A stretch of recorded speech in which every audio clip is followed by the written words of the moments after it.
नमस्कार दोस्तों, स्वागत है आप सभी का हमारे यूट्यूब चैनल ऑब्जेक्टिव सेंटर पर। जैसा कि आपको पता है, सीटीआई का एग्ज़ाम अगले मंथ में होने वाला है, जो एंट्रेंस एग्ज़ाम है। तो इसमें हम आपको बताने वाले हैं सीटीआई फिटर ट्रेड का एंट्रेंस एग्ज़ाम में जो एक्सपेक्टेड क्वेश्चन आते हैं उसके बारे में हम लोग यहाँ पे पढ़ेंगे। ऑब्जेक्टिव क्वेश्चन जो कि एग्ज़ाम की दृष्टि से बहुत इंपॉर्टेंट हैं। तो चलिए शुरू करते हैं। पहला क्वेश्चन है, in outside micrometer datum line and graduation line are marked on. Outside micrometer में डेटम लाइन और ग्रेजुएशन को किस पर अंकित किया जाता है? यह जो अंकित किया जाता है, यह आपका बैरल पर अंकित किया जाता है। तो यहाँ पे इसका बी आंसर से हो जाएगा, बैरल पर अंकित किया जाता है। दूसरा क्वेश्चन है, the two parts of a try square are. Try square के दो भाग कौन से होते हैं? तो देखिए, जो ट्राई स्क्वायर रहता है उसका दो भाग होता है, आपका स्टॉक और ब्लेड। यहाँ पे ऐसा कौन सा ऑप्शन दिख रहा है? Option number C. यहाँ पे इसका सी आंसर सी हो जाएगा। चलते हैं। तीसरा क्वेश्चन है कि ए माइक्रोमीटर है जे negative error of 0.03 mm, what is the correct reading if the micrometer measure 40.53 mm। Micrometer में 0.03 mm ऋणात्मक त्रुटि है। यदि माइक्रोमीटर 40.53 mm नापता है तो सही पाठन क्या होगा? तो यहाँ पे देखिए, जो सही पाठन होगा यह होगा, अगर आपका ऋणात्मक त्रुटि है तो हम लोग क्या करते हैं, जो त्रुटि मेजर रहता है उसमें हम लोग, ऋणात्मक त्रुटि है तो उसमें हम लोग क्या कर देते हैं, जोड़ देते हैं। तो 40.53 है तो इसमें 0.03 जोड़ेंगे तो हमारा 40.56 mm आ जाएगा। यहाँ पे इसका बी आंसर से। यहाँ पर ऋणात्मक त्रुटि इसलिए जोड़ रहे हैं, अगर धनात्मक त्रुटि होता तो हम लोग घटा देते हैं। चौथा क्वेश्चन है, kerosene is oil is used as a coolant while drilling a workpiece made of. जब किसका बना एक वर्कपीस को ड्रिल करते हैं तो केरोसिन तेल का उपयोग प्रशीतन के रूप में करते हैं। तो ये जो रहता है इसके लिए रहता है आपका एल्युमिनियम का, कि एल्युमिनियम का बना वर्कपीस को ड्रिल करते समय केरोसिन तेल का उपयोग कूलेंट के रूप में यूज करते हैं। तो यहाँ पे इसका सी आंसर सही हो जाएगा। तो दोस्तों, अगर आपको वीडियो पसंद आ रहा है तो वीडियो को लाइक कर दीजिए। अगर आप हमारे चैनल पर नए हैं तो चैनल को सब्सक्राइब करिए। और आप जितने भी लोग सीटीआई के एग्ज़ाम देने जा रहे हैं वो लोग वीडियो को शेयर कर दें, अपने दोस्तों को बता दें। शायद हो सकता है दो चार क्वेश्चन फंस ही जाए, क्योंकि ये एक्सपेक्टेड क्वेश्चन है जो कि उसी के बेस पर बनाया गया है। पांचवा क्वेश्चन है, which one of these bond is most commonly used on grinding wheel. Grinding wheel पर निम्न में से कौन सा आबंध अति प्रयुक्त होता है? ऑप्शन है विट्रीफाइड रबर, सेलैक, सिलिकेट। तो ग्राइंडिंग व्हील पर जो आबंध युक्त रहता है, यानी कि ग्राइंडिंग व्हील पर जो बॉन्ड रहता है वह बॉन्ड रहता है आपका विट्रीफाइड। यहाँ पे इसका ये आंसर से हो जाएगा कि ग्राइंडिंग व्हील पर विट्रीफाइड आबंध अति प्रयुक्त होता है, मतलब ज़्यादा यूज किया जाता है विट्रीफाइड बॉन्ड को। नीचे दिया गया हैमर कौन सा हैमर है, आपको बताना है। देखिए, ये जो हैमर है यह pin hammer, cross pin hammer. यहाँ पे पूछा कि कौन सा क्रॉस पिन हैमर है। तो देखिए, जो क्रॉस पिन हैमर है यह आपका होता है इस टाइप का, जो दिख रहा है ये सी वाला, ये होता है आपका क्रॉस पिन हैमर। तो यहाँ पे इसका सी आंसर से हो जाएगा। 7 नंबर क्वेश्चन है, for general purpose A bench vice is fixed at A height of. सामान्य उद्देश्य के लिए बेंच वाइस को कितनी ऊंचाई पर लगाते हैं? तो देखिए, सामान्य उद्देश्य के लिए मतलब जो जनरल पर्पज ये बेंच वाइस मशीन रहता है, बेंच वाइस मशीन रहता है, उसकी जो हाइट रहती है, यह हाइट रखा जाता है आपका 106 सेंटीमीटर के आसपास। तो यहाँ पे इसका सी आंसर से हो जाएगा, 106 सेंटीमीटर की ऊंचाई पर लगाते हैं। 8वां क्वेश्चन है कि identify the machine show in figure given below. कौन सा मशीन है जो फिगर नीचे दिया गया है? देखिए, ये कौन सा मशीन है, तो आपको पता होगा ये आपका है प्लाटर मशीन। कौन सा मशीन? Platter machine. तो यहाँ पे इसका, सॉरी, स्लाटर है ना यहाँ पे, 8वां, हाँ स्लाटर है, स्लाटर है। यहाँ पे इसका भी आंसर से हो जाएगा स्लाटर मशीन। 9वां क्वेश्चन है, the blade of lathe machine is made of. खराद मशीन का बेड किसका बना होता है? तो जो खराद मशीन का बेड होता है यह बनाया जाता है आपका कास्ट आयरन, यानी कि ढलवा लोहे का बनाया जाता है। जो लेथ मशीन का बेड रहता है यानी कि आधार, वह आपका कास्ट आयरन यानी कि ढलवा लोहे का बनाया जाता है। 10 नंबर का क्वेश्चन है, which of these is not a part of a centre lathe. Centre lathe का कौन सा भाग नहीं है? तो देखिए सैडल भी होता है आपका, फीड राड भी होता है, जबकि आर्बर, आर्बर क्या होता है, ये आपका सेंटर लेथ का भाग नहीं होता है। यहाँ पे इसका सी ऑप्शन ही सही हो जाएगा, 10 का सी ऑप्शन। जबकि आपका जो लीड स्क्रू रहता है ये भी आपका सेंटर लेथ में रहता है। 11 नंबर क्वेश्चन है कि नीचे दिए गए आरेख में लेथ द्वारा किए जा रहे कार्य को पहचानिए। तो देखिए ये कौन सा कार्य किया जा रहा है आपको बताना है। तो आपको पता होगा कि जो नर्लिंग है ना, ये जो मतलब हाथ पकड़ने से, हाथ से पकड़ने पे ये स्लिप ना करे, तो ये क्या करता है, नर्लिंग का, डायमंड नर्लिंग, स्ट्रेट नर्लिंग होता है ना, वही सब है। तो ये कौन सा है आपका, नर्लिंग है, ये नर्लिंग ऑपरेशन किया जा रहा है। 12 नंबर क्वेश्चन है कि which among these materials is the lightest, निम्न से कौन सा सबसे हल्का धातु, सबसे हल्का धातु तो आपको पता होगा कि टिन, लेड, एल्युमिनियम और कॉपर में आपका सबसे हल्का धातु एल्युमिनियम होता है। एल्युमिनियम हल्का होने के कारण इसका प्रयोग हम लोग वायुयान बनाने में भी करते हैं, और जो हवाई जहाज रहता है इन सब में भी हल्का होने के कारण हम लोग यूज करते हैं। हेलीकॉप्टर में हो गया, वहाँ पर भी यूज करते हैं जहाँ पे हल्की चीज़ें बनानी हो। 13 नंबर क्वेश्चन है कि identify the gaze so in figure given below, कौन सा गेज है ये आपको बताना है। देखिए ये क्या है कि यह आपका कहलाता है आपका वायर गेज। इसमें हम लोग क्या करते हैं, वायर का जो व्यास रहता है उसकी हम लोग मोटाई मापते हैं। कि इसमें देखिए इस पे जो दिख रहा है आपका गोला, ये गोला क्या होता है कि जीरो साइज का जो गोला रहता है, इसका जो डायमीटर रहता है वह सबसे ज़्यादा होता है। और इसमें जो जिस वायर को हमें नापना रहेगा इसके अंदर डाल देते हैं, उससे ये बता देता है, इस पे नंबर रहते हैं, वो बता दे कि हाँ ये इतने का है, इतने। तो ये क्या है आपका वायर गेज, इससे हम लोग क्या करते हैं, वायर की व्यास को नापते हैं। 14 नंबर क्वेश्चन है which of this is an example of semi liquid lubricant, यानी कि अर्ध तरल लुब्रिकेंट कौन सा है। तो अर्ध सेमी लिक्विड लुब्रिकेंट जो होता है यह आपका होता है ग्रीस। तो यहाँ पे इसका भी आंसर से हो जाएगा सेमी लिक्विड लुब्रिकेंट, 14 का बी आंसर से हो जाएगा ग्रीस। 15 नंबर क्वेश्चन है the most common cutting fluid used in almost all machining operation is, लगभग सभी मशीनिंग कार्यों में अति सामान्य रूप से प्रयुक्त होने वाला कटाई तरल पदार्थ क्या होता है। यह कटाई पदार्थ तरल जो होता है वह सॉल्युबल आयल होता है, कि सभी मशीनिंग कार्यों में जो लगभग प्रयोग किया जाता है ज़्यादातर, वह मोस्टली आपका सॉल्युबल आयल यानी कि घुलनशील तेल रहता है।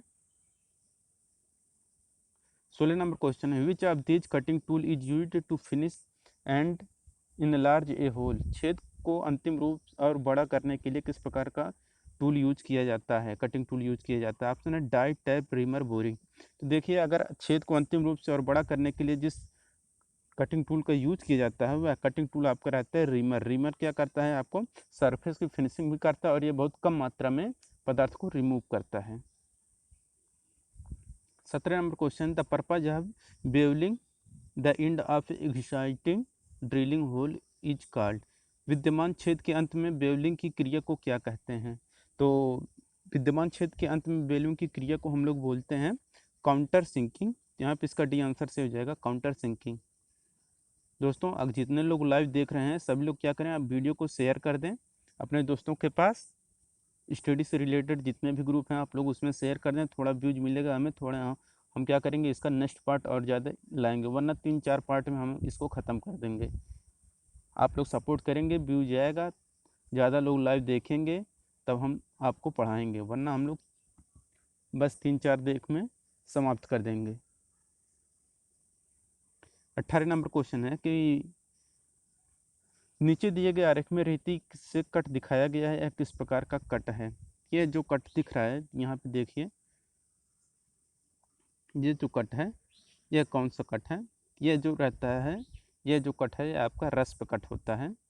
तो यहाँ पे इसका डी आंसर सही हो जाएगा, रस्प कट होता है ये फिगर जो दिख रहा है। 19 नंबर क्वेश्चन है the teeth of the hexa blade are bent a so below it is called, hexa blade के दांत के नीचे दिखाए गए अनुसार मोड़ते हैं तो इसे क्या कहते हैं। अगर ये जो है मुड़ा गया है, ये जो हेक्सा ब्लेड का टीथ है, ये जो टीथ है ये होता है आपका सेट। तो यहाँ पे इसका सी आंसर से हो जाएगा सेट। तो 19 का सी आंसर सही हो जाएगा। 20 नंबर क्वेश्चन है, it is a type of paper that can be used for sending down hard and rough surface, it is called. यह एक प्रकार को कागज होता है, एक प्रकार का कागज होता है जिससे कठोर और खुरदुरे सतहों को चिकना बनाने के लिए प्रयोग किया जाता है, इसे हम लोग क्या कहते हैं? तो यह कहलाता है आपका जो पेपर रहता है, ये जो कागज रहता है ना, जिससे हम लोग कठोर और खुरदरे सतहों को चिकना बनाने के लिए प्रयोग करते हैं, ये जो पेपर रहता है ये आपका एमरी पेपर होता है। तो यहाँ पे इसका डी आंसर सही हो जाएगा। एमरी पेपर होता है वह पेपर होता है जिससे क्या होता है कि कठोर और खुरदरे सतह को चिकना बनाने के लिए यूज किया जाता है। ये एक प्रकार का पेपर ही रहता है, यानी कागज रहता है। 21 नंबर क्वेश्चन है, नीचे दिए गए आरेख में 4 भिन्न प्रकार के इस्पातों के इस्पात के गुण को बताया गया है, निम्न में से कौन सा उच्च कार्बन इस्पात का प्रतिनिधित्व करता है? तो कौन सा उच्च कार्बन इस्पात का प्रतिनिधित्व करता है? वो रहता है आपका ये जो दिख रहा है ना, यही आपका उच्च कार्बन इस्पात का प्रतिनिधित्व कर रहा है। यहाँ पे इसका आपका ए आंसर सही हो जाएगा। 22 नंबर क्वेश्चन है, which one of this is not A type of oxy acetylene flame? निम्न में से कौन ऑक्सी एसिटिलीन प्रकार का लव नहीं है? तो ऑप्शन है आपका न्यूट्रल फ्लेम, नेचुरल फ्लेम, और है ऑक्सीडाइजिंग फ्लेम, कार्बोराइजिंग फ्लेम। तो ऑक्सी एसिटिलीन देखिए न्यूट्रल फ्लेम में आपका 1:1 के अनुपात में रहता है। ऑक्सीजन और ऑक्सी एसिटिलीन जो रहता है मतलब एसिटिलीन गैस, इन दोनों का रेशियो आपको पता है न्यूट्रल फ्लेम हो जाता है। ऑक्सीडाइजिंग फ्लेम में आपका क्या होता है, ऑक्सीजन की मात्रा कम होती है और इसके बाद जो एसिटिलीन रहती है उसकी मात्रा कम होती है। और कार्बोराइजिंग में आपका ऑक्सीजन की मात्रा कम होती है और एसिटिलीन की मात्रा ज़्यादा होती है, तो है हमारा कार्बोराइज। लेकिन ये न्यूट्रल फ्लेम जो है यानी कि नेचुरल फ्लेम है, प्राकृतिक लव, ये आपका क्या है, ऑक्सीएसिटिलीन प्रकार का गैस नहीं है, तो लव नहीं है। यहाँ पे इसका बी आंसर ही सही हो जाएगा कि कौन सा आपका ऑक्सीएसिटिलीन लव नहीं है, तो वह आपका है नेचुरल फ्लेम। 23 नंबर क्वेश्चन है, the drilled hole is larger than the size of the drill used, it could be due to, प्रयोग किए गए ड्रिल के आकार में छेद का आकार बड़ा है, यह किस कारण से हो सकता है? यह जो कारण होता है, इसका मेन कारण हो सकता है कि कटिंग एज की असमान लंबाई, यानी कि unequal length of the cutting edge, मतलब कटिंग एज की असमान लंबाई के प्रयोग किए गए ड्रिल के आकार से छेद का आकार बड़ा है। 24 नंबर क्वेश्चन है, if a bench vice is over tightened what is likely to be damage, यदि बेंच वाइस बहुत ज़्यादा कस दिया जाए तो किस प्रकार का दोष उत्पन्न हो सकता है? यह देखिए क्या होगा कि आपका जो दोष उत्पन्न होगा वह आपका स्पिंडल होगा। तो यदि बेंच वाइस बहुत ज़्यादा कस हुआ है तो स्पिंडल का दोष होने की संभावना होती है, तो यहाँ पे इसका बी आंसर से स्पिंडल। 25 नंबर क्वेश्चन है, which of this is not A base unit under SI system of units, इकाइयों के एसआई मत में कौन आधार इकाई नहीं है? तो देखिए हम लोग क्या जानते हैं, केल्विन यह आपका एसआई यूनिट है। कैंडेला भी, केल्विन क्या होता है आपका टेम्परेचर का होता है, कैंडेला जो प्रकाश की तीव्रता, कैंडेला। फिर मोल होता है आप पदार्थ की मात्रा मोल में, और इसके बाद जूल क्या होता है, ये आपका कार्य का व्युत्पन्न मात्रक होता है, जूल कार्य का व्युत्पन्न मात्रक होता है, ठीक, जूल। तो यहाँ पे इसका डी आंसर से हो जाएगा कि ऐसा यूनिट कौन सा नहीं है, यह आपका हो जाएगा जूल। 25 का डी आंसर करेक्ट हो जाएगा। 26 नंबर क्वेश्चन है, the main purpose of heat treatment process normalising is, मतलब ऊष्मा उपचार प्रक्रिया नॉर्मलाइजिंग का मेन उद्देश्य क्या होता है? तो देखिए हम लोग जो नॉर्मलाइजिंग करते हैं ना, वो नॉर्मलाइजिंग क्या करते हैं कि जो रिमूव इंटरनल स्ट्रेस, यानी कि जो उसके अंदर आंतरिक प्रतिरोध जो रहता है उसको हम लोग दूर करने के लिए करते हैं। तो यहाँ पे ऐसा ऑप्शन कौन सा दिख रहा है कि रिमूव इंड्यूस्ड स्ट्रेस या इंटरनल स्ट्रेस, यहाँ पे करेक्ट हो जाएगा option number A, remove induced stress, प्रेरित तनाव को कम करने के लिए या आंतरिक तनाव को कम करने के लिए हम लोग नॉर्मलाइजिंग प्रोसेस यूज करते हैं। 27 नंबर क्वेश्चन है, the heat treatment process annealing is done to, ऊष्मा उपचार प्रक्रिया अनिलिंग किसके लिए किया जाता है? देखिए जो ऊष्मा उपचार प्रक्रिया रहता है अनिलिंग, अनिलिंग किया जाता है आपका इंक्रीज सॉफ्टनेस, सॉफ्टनेस को बढ़ाने के लिए, यानी कि मृदुता को बढ़ाने के लिए हम लोग अनिलिंग प्रोसेस करते हैं। अनिलिंग भी कई प्रकार के होता है, जैसे कि आपका प्रोसेस अनिलिंग हो गया, और इसी प्रकार के और भी रहता है नीलिंग। 28 नंबर क्वेश्चन हो गया, what is the type of filing being done as so in figure given below. नीचे दिए गए आरेख में किस प्रकार का फाइलिंग यानी कि चिकना करने का काम हो रहा है। तो ये जो चिकना करने का काम हो रहा है तो आपको पता होगा कि यह आपका जो प्रोसेस रहता है ये आपका ड्राफ्ट फाइलिंग कहलाता है। क्या कहलाता है? ड्राफ्ट फाइलिंग कहलाता है। इसमें क्या रहता है, इसके हम पेन चॉइस में पकड़ के इसके आगे पीछे से करते हैं, इसको हम लोग क्या करते हैं, ड्राफ्ट फाइलिंग करते हैं। चिकना करने के लिए ड्राफ्ट फाइलिंग। यहाँ पे करेक्ट आंसर जो option number C. 29 number question है, V block is use to hold round bar it has a V groove which is usually. गोल छेदों को पकड़ने, क्षणों को पकड़ने के लिए वी ब्लॉक का प्रयोग करते हैं। इसमें वी ग्रूव जो होता है जो सामान्यतः कितने डिग्री पर होता है। तो देखिए जो वी ग्रूव होता है यह आपका जो ब्लॉक रहता है ऐसे रहता है, आपका ये रहता है, और ये जो एंगल रहता है यह आपका 90 डिग्री का होता है।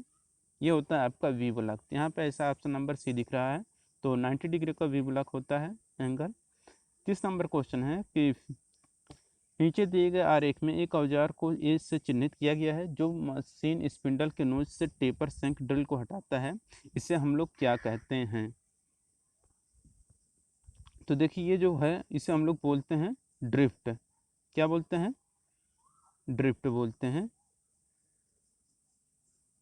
तो यहाँ पे इसका करेक्ट आंसर हो जाएगा ऑप्शन नंबर बी, करेक्ट हो जाएगा ड्रिफ्ट।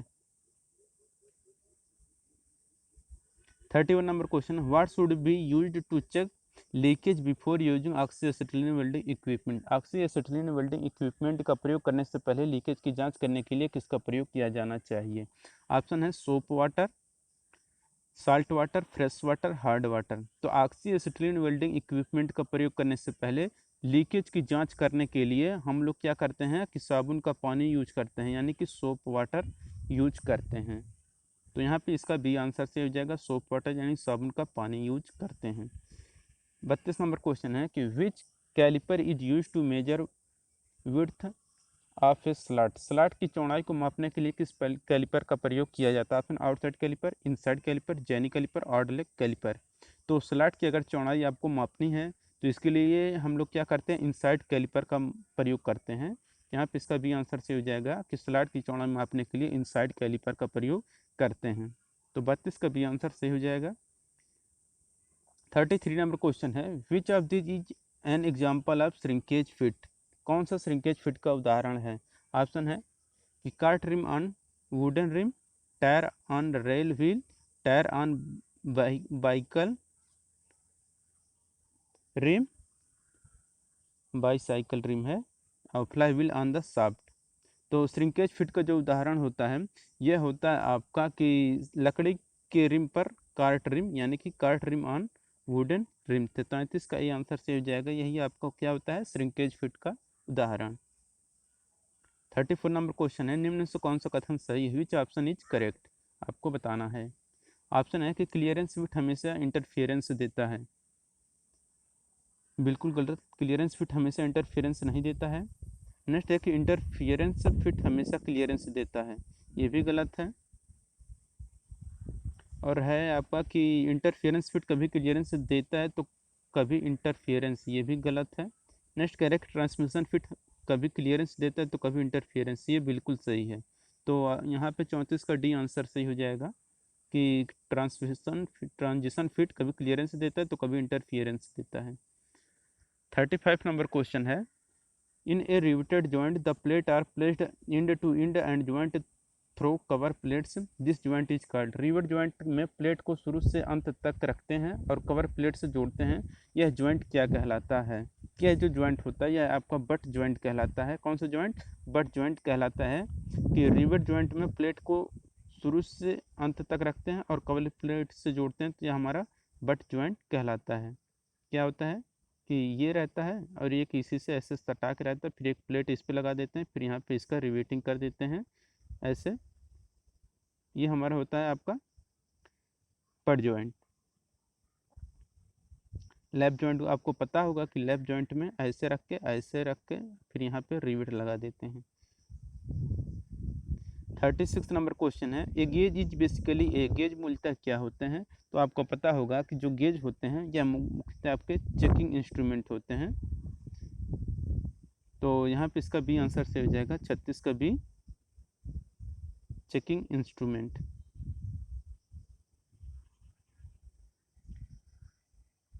37 नंबर क्वेश्चन है, which of this sheet in the thinnest end, कौन सा सबसे पतला सीट होता है? ऑप्शन है 10 gauge seat, 20 gauge, 30 gauge seat, 40 gauge seat.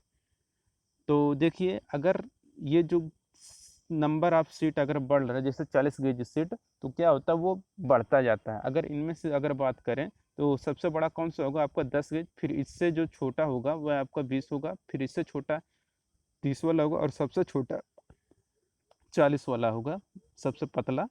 तो यहाँ पे इसका 40 गेज फीट सीट जो है ये आपका सबसे छोटा मतलब पतला होगा। तो 37 यहाँ पे डी आंसर से हो जाएगा। जैसे जैसे नंबर बढ़ता जाता है आपका गेज का जो साइज नंबर बढ़ने से आपका पतला होता जाता है। 38 नंबर क्वेश्चन है, as per Indian standard a special set of slip gauge is used consist of, भारतीय मानक के अनुसार स्लिप गेज के एक विशेष सेट में क्या होता है? तो कितना होता है आपका? टोटल होता है 112 पीस। तो भारतीय मानक के अनुसार स्लिप गेज के एक विशेष सेट में 112 पीस होते हैं। 39 नंबर क्वेश्चन है कि नीचे देखिए आरेख में स्पार्क प्लग गैप की जांच करने के लिए क्या प्रयोग किया जाता है? तो स्पार्क प्लग गैप की जो जांच करने के लिए जो प्रयोग किया जाता है ये आपका फिलर गेज रहता है। स्पार्क प्लग मतलब दो मेटिंग पार्ट के बीच को गैप को नापने के लिए हम लोग फिलर गेज का प्रयोग करते हैं। इसी से पता चल जाएगा ये फिलर गेज है। 40 नंबर क्वेश्चन के नीचे देखिए किस प्रकार का थ्रेड है? ये कौन सा थ्रेड है? तो देखिए जो बटरस थ्रेड होता है ये है आपका बटरस थ्रेड। यहाँ पे इसका ये आंसर से हो जाएगा, बटरस थ्रेड का यह फिगर है। 41 नंबर क्वेश्चन है कि चेन ड्राइव से यूज, चेन ड्राइव का प्रयोग किस लिए करते हैं? देखिए जो चेन ड्राइव का प्रयोग करता है कौन सा? Option spur gear, sprocket, worm gear, idle gear. तो कौन चेन ड्राइव का प्रयोग करता है? वह रहता है आपका स्प्रोकेट। क्या करता है आपका? चेन ड्राइव का प्रयोग करता है। चेन ड्राइव स्प्रोकेट का प्रयोग करता है। चेन ड्राइव स्प्रोकेट का प्रयोग करता है। 42 नंबर क्वेश्चन है कि घूर्णी चल क्या होता है? तो देखिए जो घूर्णी चल मतलब जो घूर्णन करता है मतलब रोटेटरी मोशन करता है। मतलब यहाँ से ये है और इसी के किसी एक बिंदु के सापेक्ष आपका एक नियत चाल से आपका घूमे। इसी का मतलब एक बिंदु के सापेक्ष चारों तरफ घूमना बराबर दूरी पे, यही आपका क्या लाता है? घूर्णी चाल। जैसे कि आपका मोटर का चाल हो गया, फिर वृत्तीय गति हो गया, यही होता है आपका। तो यहाँ पे ऐसा कौन सा दिख रहा है? ऑप्शन नंबर डी दिख रहा है कि वृत्त में चल आपका क्या होता है? घूर्णी चल या रोटेटरी मोशन होता है। 43 number question, due to slip of the belt the velocity ratio of the belt drive, belt के फिसलने के कारण बेल्ट ड्राइव का वेग अनुपात क्या होता है? तो देखिए बेल्ट के फिसलने के कारण क्या होता है कि जो बेल्ट ड्राइव का वेग अनुपात होता है यह आपका घटता है। तो यहाँ पे इसका ये आंसर सही हो जाएगा। तो बेल्ट के फिसलने के कारण बेल्ट ड्राइव का वेग अनुपात घटता है। क्या स्लिप क्या होता है? हम लोग ये नुकसानदायक होता है बेल्ट में। तो यहाँ पे क्या होता है कि बेल्ट के फिसलने के बेल्ट ड्राइव का वेग अनुपात घट जाता है। 44 नंबर क्वेश्चन है कि which of this is use to guide the tool and hold the job in mass production, निम्न में से किसका उपयोग बड़े पैमाने के उत्पादन में टूल को गाइड करने और जॉब को पकड़ने के लिए करते हैं? ऑप्शन है गेज, जिग, फिक्सचर और हाउसिंग। तो जिसका प्रयोग उपयोग बड़े पैमाने के उत्पादन में टूल को गाइड करने और जॉब को पकड़ने के लिए करते हैं वह रहता है आपका जिग। यहाँ पे इसका बी आंसर से हो जाएगा कि टूल को गाइड करने और जॉब को पकड़ने का जो काम करता है वह आपका जिग रहता है, जबकि जो फिक्सचर रहता है सिर्फ और सिर्फ वह पकड़ने का काम करता है वर्कपीस को। 45 नंबर क्वेश्चन है, the cutting tool showing figure given below used on, नीचे दिए गए आरेख मतलब फिगर दिखाया गया उसमें कटिंग टूल का उपयोग किस पर होता है? ये किस पर होता है बताना है आपको। देखिए ये क्या है कि आपका ब्रोच का काम करेगा। ये आपका ब्रोचिंग टूल है, ये आपका क्या करेगा? ब्रोचिंग मशीन पे ये काम होता है। यहाँ पे इसका सी आंसर सही हो जाएगा। 45 का सी आंसर करेक्ट हो जाएगा। 46 नंबर क्वेश्चन है, the distance from a point on one thread to the corresponding point on the next thread is called the thread के एक बिंदु से अगले थ्रेड के तदनुरूपी बिंदु की दूरी को क्या कहते हैं? तो थ्रेड के एक बिंदु से अगले थ्रेड के तदनुरूपी बिंदु की दूरी को हम लोग बोलते हैं पिच बोलते हैं। यहाँ पे इसका बी आंसर से हो जाएगा पिच। 47 नंबर क्वेश्चन है कि नीचे दिया गया आरेख क्या दर्शा रहा है? तो ये जो है फिगर, ये आपका क्या होता है? ये आपका स्प्लिट डाई होता है। कौन सा डाई? स्प्लिट डाई का ये फिगर है। यहाँ पे इसका सी आंसर से हो जाएगा स्प्लिट डाई का ये फिगर है। 48 नंबर क्वेश्चन है what is use to prevent a wheel or pulley from rotating on a shaft? Shaft पर व्हील या पुली के घुमाने से रोकने के लिए क्या प्रयोग किया जाता है? तो इसके लिए प्रयोग किया जाता है की का प्रयोग। यहाँ पे इसका ए आंसर से हो जाएगा की। 49 नंबर क्वेश्चन है what type of nut is so in figure given below? नीचे आरेख में किस प्रकार का नट दिखाया गया है? ये जो नट है, ये आपका जो नट है, ये आपका स्लॉटेड नट है। कौन सा? स्लॉटेड नट का फिगर है। यहाँ पे इसका सी आंसर से हो जाएगा स्लॉटेड नट। 50 नंबर क्वेश्चन है कि नीचे दिए गए आरेख में जो फिगर है, ये इसमें बी क्या दर्शा रहा है? तो बी बताना है कि क्या दर्शा रहा है। ये देखिए, ये बी है, क्या है, यहाँ से यहाँ तक ये मतलब एकदम आउटर सरफेस है ना। तो आउटर सरफेस जो रहता है यही आपका क्या कहलाता है? आपका मेजर डायमीटर, मतलब बड़ा व्यास या बाहरी व्यास कहलाता है। यहाँ पे इसका करेक्ट आंसर हो जाएगा मेजर डायमीटर। तो दोस्तों, अगर वीडियो पसंद आया हो तो वीडियो को लाइक करिए। अगर आप हमारे चैनल पर नए तो चैनल को सब्सक्राइब करिए। CTI का जो एंट्रेंस एग्ज़ाम है या 19-20 तारीख को हो जाएगा अगले महीने जुलाई में। तो आप लोग क्या करिए कि देखते रहिए वीडियो को। जो हो सकता है इससे 2-4 क्वेश्चन जो भी फंसने लायक रहेगा वो शायद फंस जाए, क्योंकि उसी से रिलेटेड ये बनाया गया है। तो आप लोग अपने दोस्तों के साथ शेयर करिए। ज़्यादा से ज़्यादा व्यूज अगर अच्छे मिलेंगे तो हम और वीडियो आप लोगों के लिए बनाएंगे। अगर नहीं आ रहे हैं तो 1-2 वीडियो और बनाएंगे, इसके बाद हम बंद कर देंगे। तो जैसी आपकी मर्जी, सपोर्ट करेंगे, शेयर करेंगे तो भाई हम बनाएंगे, वरना आगे बंद कर देंगे। थैंक यू, मिलते हैं नेक्स्ट वीडियो में।